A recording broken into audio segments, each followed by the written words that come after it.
आकाश आनंद को नई जिम्मेदारी के बाद बसपा पर चंद्रशेखर आजाद का तीखा हमला। जी हां, नमस्कार साथियों, आप देख रहे हैं अपने यूट्यूब चैनल बहुजन दस्तक 24।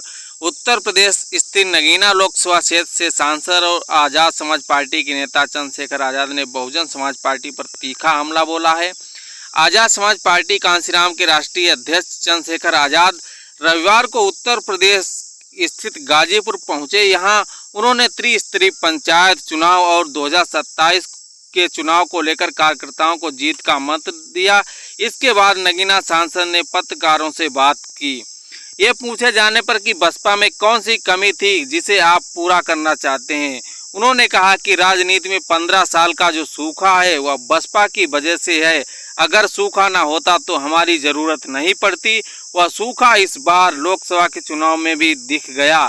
नगीना सांसद की ये तीखी टिप्पणी ऐसे वक्त में आई जब बसपा चीफ मायावती ने अपने भतीजे आकाश आनंद की पार्टी में वापसी के एक महीने बाद बसपा प्रमुख मायावती ने आकाश आनंद की वापसी के एक महीने बाद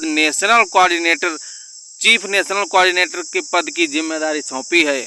दूसरी ओर पत्रकारों से बात करते हुए चंद्रशेखर आजाद ने संविदा कर्मियों की नौकरी को परमानेंट करने की भी बात कही, लेकिन उसके लिए उनकी सरकार आएगी तब वह करेंगे।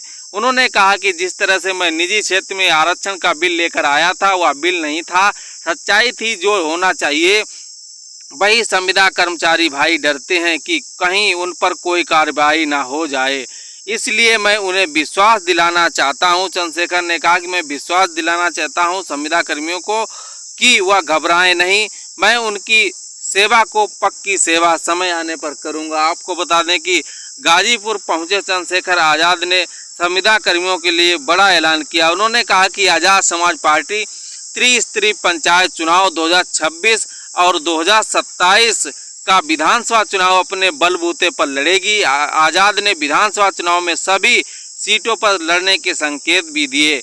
इसके अलावा सांसद ने कहा कि ईवीएम से चुनाव नहीं होने चाहिए।